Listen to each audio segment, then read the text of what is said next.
반갑습니다. 붓다의 복과 지혜입니다. 오늘 이 자리에 함께 해주신 모든 분들께 감사의 인사를 드립니다. 대승불교의 근본 목표인 파사현정, 즉 삿된 것을 없애고 올바른 것을 드러내는 이 뜻은 단순한 이론적 접근을 넘어서 우리의 삶과 마음 속에 깊이 자리 잡아야 할 진리입니다. 부처님께서는 우리가 자신의 내면을 살피고 진리를 발견하도록 이끄셨습니다. 이 여정은 각자의 삶에서의 고난과 시련을 통해 이루어지며 우리 모두가 함께 걷는 길입니다. 부처님의 가르침은 우리에게 진리의 빛을 비추어 주며 우리의 고통을 이해하고 치유할 수 있는 방법을 제시합니다. 우리는 현재 인도 불교의 역사 속에서 겪었던 멸망의 교훈을 되새기며 다시는 이러한 위기를 맞이하지 않기 위해 우리의 마음을 다잡아야 합니다. 대승불교의 보살 정신을 통해 서로를 도우며 진리를 지키고 세상의 평화와 사랑을 전파하는 것이 우리의 사명입니다. 이러한 마음으로 오늘 이 자리를 시작하며 여러분과 함께 부처님의 진리를 깊이 새기고 나아가기를 소망합니다. 자, 그럼 대승불교의 가장 위대한 파사현정의 목표가 있다. 그 여정을 함께 해볼까요? 옛날 인도에 한 젊은 스님이 있었습니다.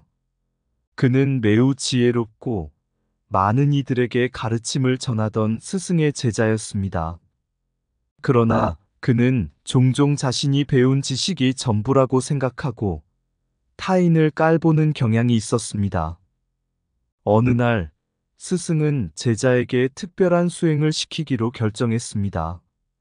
그는 제자에게 마을의 연못으로 가서 물고기를 한 마리 잡아오라고 명령했습니다. 제자는 이 과제를 쉽게 해결할 것이라 생각하며 연못으로 향했습니다. 하지만 그는 물속에서 뛰어난 수영 실력을 지닌 물고기에게 계속해서 실패하고 말았습니다. 제자는 시간이 흐르면서 점점 좌절감을 느끼게 되었습니다. 그는 물고기를 잡지 못하는 자신을 비난하며 그 물고기를 얼마나 우습게 여겼던가를 깨달았습니다. 결국 그는 지쳐 연못가에 앉아 한숨을 쉬었습니다. 그 순간 스승이 나타나 그를 보고 물었습니다. 왜 고통스러워하느냐?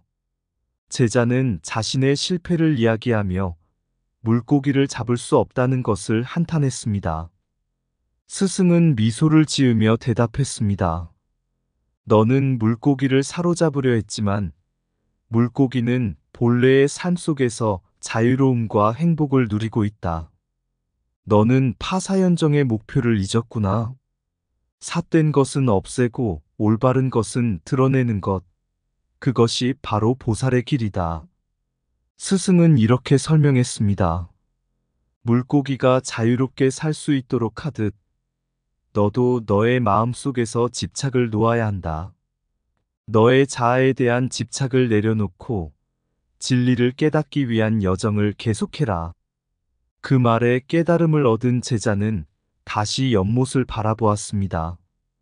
그는 이제 물고기와 자신의 본성을 비교하며 물고기가 가진 자유를 부러워하게 되었습니다.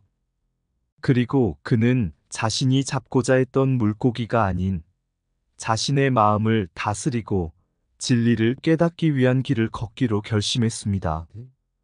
옛날 한 마을에 부처님의 가르침을 깊이 이해하고 실천하던 한 보살이 있었습니다. 그는 사람들에게 진리를 전파하며 모두가 행복하고 고통에서 벗어나기를 바랐습니다.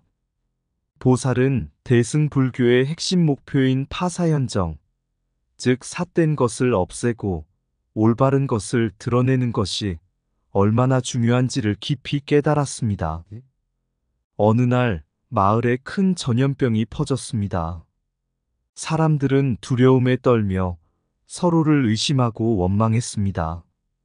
보살은 마을 사람들이 이 고통의 원인이 무엇인지 이해해야 한다고 느꼈습니다.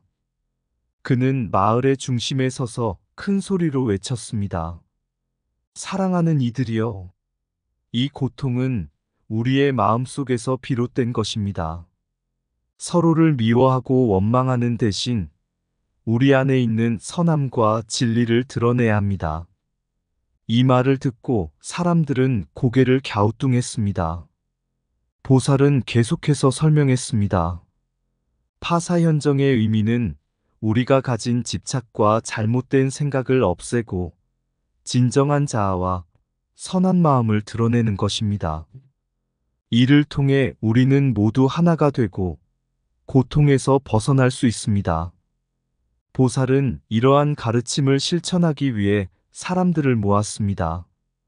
그는 마을 사람들에게 서로의 이야기를 듣고 이해하며 마음속의 고통과 두려움을 나누는 모임을 만들었습니다. 매주 열리는 이 모임에서 사람들은 서로의 감정을 공유하고 상처를 치유하는 법을 배웠습니다. 보살은 이렇게 말했습니다. 우리는 서로의 아픔을 이해함으로써 우리의 마음 속에 있는 올바른 것을 드러낼 수 있습니다. 이 과정을 통해 우리는 진정한 보살이 될 것입니다. 시간이 흐르면서 마을은 변화를 겪게 되었습니다. 사람들은 서로를 이해하고 사랑하게 되었고, 전염병은 점차 사라졌습니다. 보살의 가르침은 마을 사람들의 마음속 깊이 뿌리내렸고, 이들은 이제 평화롭게 살아갈 수 있었습니다. 보살의 지혜는 먼 곳으로 퍼져나갔고, 그 소식은 다른 마을과 나라로 전해졌습니다. 그리하여 대승불교의 파사현정은 인도 불교에서 시작하여 현대 불교에까지 영향을 미치게 되었습니다. 다양한 문화와 지역에서도 사람들은 삿된 것을 없애고 올바른 것을 드러내려는 노력으로 자신과 주변을 변화시키고자 하였습니다. 삿된 것을 없애고 올바른 것을 드러내는 것이 진정한 길이다. 내면의 진리를 찾아가면 고통은 사라지고 평화가 찾아온다. 사랑과 이해는 불교의 진리를 실천하는 첫걸음이다. 우리의 고통은 마음속의 집착에서 비롯된다. 진정한 보살은 타인의 아픔을 자신의 아픔으로 여기는 이이다. 상처는 나누어야 치유된다. 서로를 이해할 때 우리는 하나가 된다. 진리는 마음속에 잠들어 있는 보석과 같다. 찾아내야 빛을 발한다. 보살의 길은 타인을 위해 나를 희생하는 길이다. 삶의 진리를 발견하는 것은 자신의 내면을 바라보는 데서 시작된다. 고통은 나에게서 나온다. 따라서 나를 변화시킬 수 있는 힘도 나에게 있다. 진리는 언제나 그곳에 있지만 우리가 알아차려야만 한다. 우리가 서로의 아픔을 이해할 때 진정한 사랑이 태어난다. 삶의 목적은 다른 이를 돕고 사랑을 나누는 것이다. 진리를 찾는 여정은 결국 나 자신을 발견하는 여정이다. 옛날 인도에는 부처님의 가르침이 꽃피워 많은 이들에게 평화와 지혜를 전파하던 시기가 있었습니다. 인도 불교는 왕국의 후원 아래 크게 발전하였고, 많은 사람들이 이 가르침을 따르며 깊은 수행에 임했습니다. 그러나 이 아름다운 시대는 내부적, 외부적 요인으로 인해 멸망의 길로 접어들게 되었습니다. 부처님의 가르침이 전파된 후 인도 불교는 여러 왕국과 지역에서 번영을 누렸습니다. 아쇼카 대왕은 불교를 국가 종교로 삼아 사원과 스투파를 건립하며 교리를 확산시키고 많은 경전을 번역하였습니다.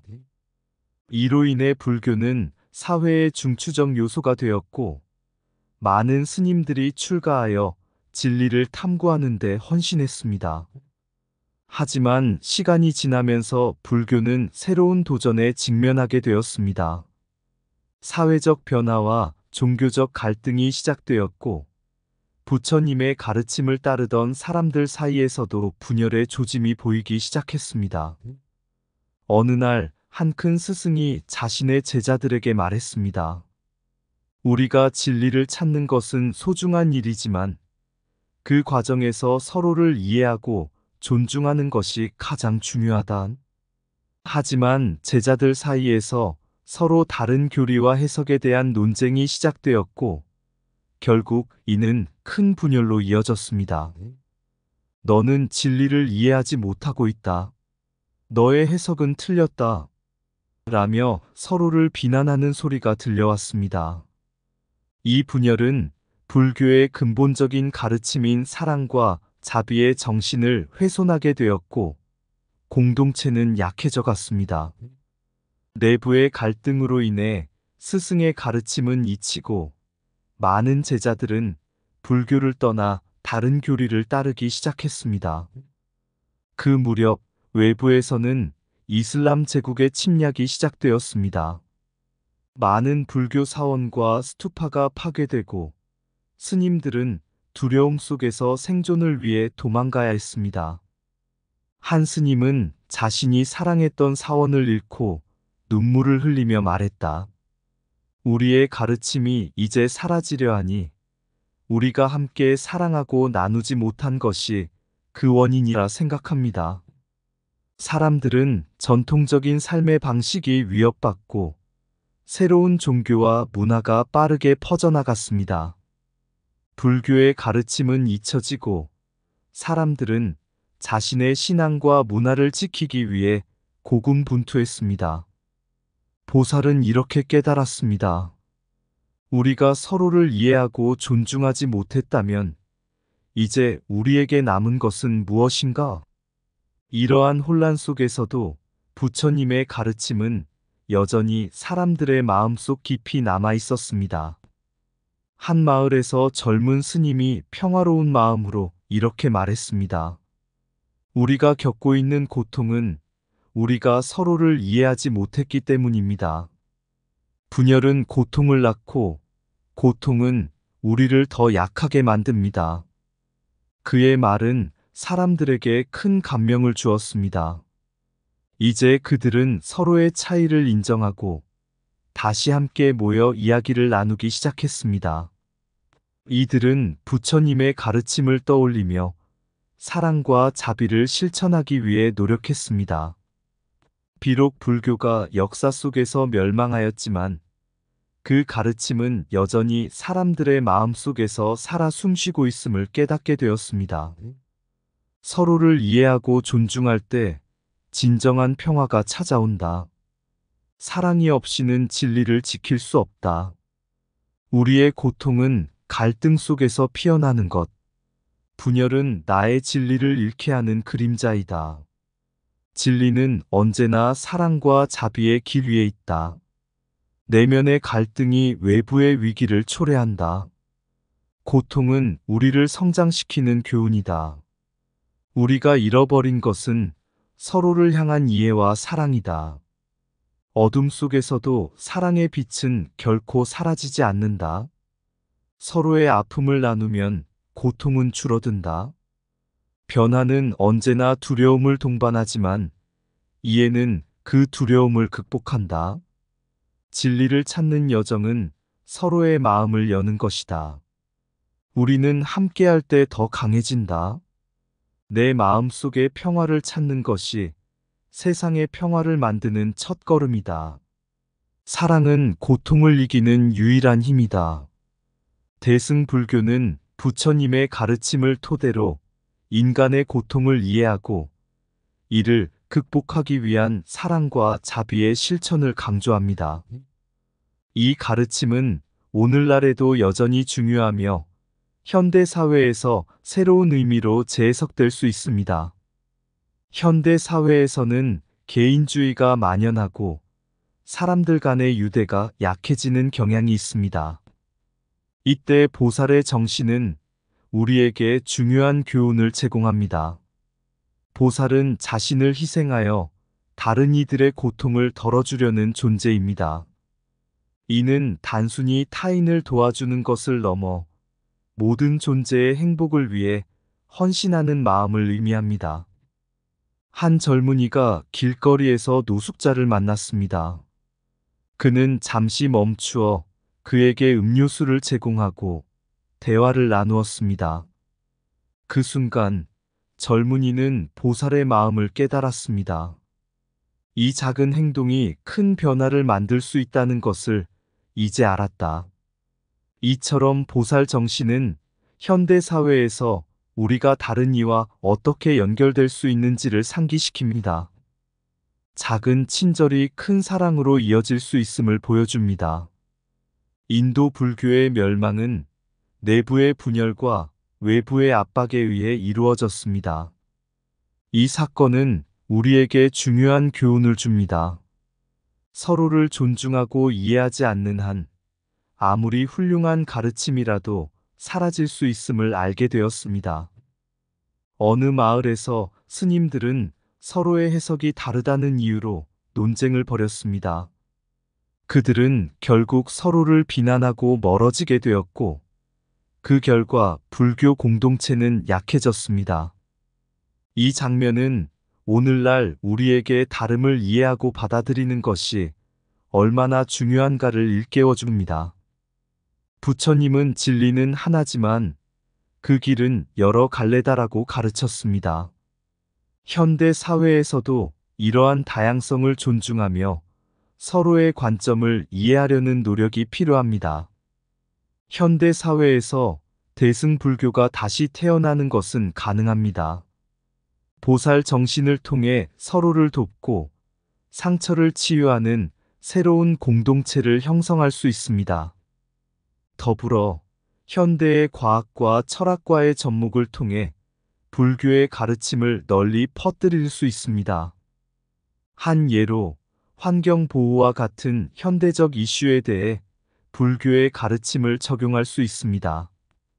모든 생명은 서로 연결되어 있다는 진리를 기반으로 하여 환경보호와 생태계의 소중함을 일깨우는 활동이 이루어질 수 있습니다. 보살들은 이 지구를 지키는 것이 곧 타인의 행복을 지키는 길이다라고 말하며 현대의 여러 문제에 대한 해결책을 제시할 수 있습니다. 한 노스님이 마을을 순례하며 사람들에게 가르침을 전하고 있었습니다. 그는 마을 사람들에게 이렇게 말했습니다. 사랑과 자비는 가장 강력한 힘이다. 우리의 작은 행동이 누군가의 삶을 변화시킬 수 있다. 사람들은 그 말을 듣고 각자의 마음속에 있는 고통을 나누기 시작했습니다. 이 노스님의 가르침 덕분에 마을 사람들은 서로를 도우며 더 나은 공동체를 만들어 갔습니다. 그들은 우리가 함께할 때 진정한 행복이 찾아온다는 것을 깨달았습니다. 마을의 분위기는 긍정적으로 변하고 사람들은 서로의 아픔을 이해하며 보살의 정신을 실천하기 시작했습니다. 사랑과 자비는 우리를 연결하는 가장 강력한 힘이다. 서로를 이해할 때 진정한 평화가 시작된다. 작은 친절이 큰 변화를 만든다. 내가 나를 사랑하지 않는 한 누군가를 진정으로 사랑할 수 없다. 진리는 여러 갈래의 길 위에 있다. 우리의 아픔은 다른 이의 아픔과 연결되어 있다. 진정한 공동체는 서로를 돕고 지지하는 곳이다. 다름을 이해하고 받아들이는 것이 진정한 지혜이다. 우리는 함께할 때 더 강해진다. 지구를 지키는 것은 우리의 행복을 지키는 길이다. 보살의 정신은 사랑을 행동으로 옮기는 것이다. 작은 행동이 큰 사랑으로 이어질 수 있다. 내 마음속의 평화를 찾는 것이 세상의 평화를 만드는 첫걸음이다. 자비는 모든 갈등을 해결하는 열쇠이다. 서로를 돕는 것이 진정한 행복의 시작이다. 한 마을에 지혜로운 노스님이 있었습니다. 그는 여러 지역을 순례하며 부처님의 가르침을 전하고 사람들에게 보살의 정신을 강조했습니다. 어느 날 그는 작은 마을에 도착했습니다. 마을은 사람들 간의 불신과 갈등으로 가득 차 있었고 서로를 도와주는 것이 사라져 있었습니다. 노스님은 마을의 중앙에 앉아 주민들에게 말했습니다. 사랑과 자비는 우리를 연결하는 가장 강력한 힘이다. 우리가 서로를 이해하고 존중할 때 진정한 평화가 찾아올 것이다. 하지만 주민들은 그의 말을 비웃었습니다. 그들은 서로에 대한 증오와 불신이 너무 깊어서 보살의 정신이 이곳에 존재할 수 없다고 생각했습니다. 하지만 노스님은 포기하지 않았습니다. 그는 작은 정원을 만들고 매일 아침 꽃을 심으며 마을 사람들에게 도움을 요청했습니다. 함께 일하면 우리가 뿌리내린 사랑의 씨앗이 자라날 것입니다. 처음에는 몇몇만 참여했지만 시간이 지남에 따라 사람들이 그 정원에 모이기 시작했습니다. 그들은 함께 일하며 서로의 이야기를 듣고 상처를 나누고 이해하게 되었습니다. 하루하루가 지나면서 정원은 아름답게 꽃을 피우기 시작했고 마을의 분위기도 변했습니다. 주민들은 서로를 돕고 작은 친절을 베풀기 시작했습니다. 작은 행동이 큰 사랑으로 이어진다는 노스님의 가르침이 서서히 현실이 되어갔습니다. 그들은 자신들의 아픔이 서로 연결되어 있음을 깨닫고 서로의 행복을 위해 힘쓰게 되었습니다. 결국 마을은 예전의 불신과 갈등이 사라지고 서로를 돕고 지지하는 공동체로 변화했습니다. 노스님은 그들의 변화를 지켜보며 미소 지었습니다. 그는 마지막으로 마을 사람들에게 이렇게 말했습니다. 진정한 행복은 서로를 사랑하고 도우며 함께할 때 더욱 빛난다. 이제 여러분의 마음속에 보살의 정신이 깊이 뿌리내리기를 바랍니다. 내 마음속 꽃이 피어납니다. 작은 사랑의 씨앗에서 시작된 꿈, 서로를 이해하는 그 순간에 우리는 연결되어 있습니다. 보살의 정신, 강한 손길, 서로를 돕고 일으켜 세우며 작은 친절이 큰 변화로 세상의 아픔을 치유하리. 다름을 받아들이는 지혜, 상처를 나누고 위로를 주며 함께할 때 더욱 빛나고 우리의 영혼이 한데 어우러집니다. 폭풍우가 몰아쳐도 흔들리지 않고 우리는 진리의 길을 걸어갑니다. 서로의 손을 잡고 일어서는 사랑과 자비로 하나 되는 그날까지. 행동으로 옮기는 작은 의지, 진정한 행복의 시작이 되어 부처님의 가르침을 닮아 세상의 모든 일을 보듬으리. 이 길이 바로 우리의 사명, 함께 나아가며 진리를 찾아 대승의 교훈, 마음에 새기고 영원한 평화를 꿈꾸는 오늘입니다. 이상 붓다의 복과 지혜였습니다. 오늘도 복지 구족한 날 되세요. 구독과 좋아요는 붓다의 복과 지혜를 밝히는 큰 자비의 등불이 됩니다.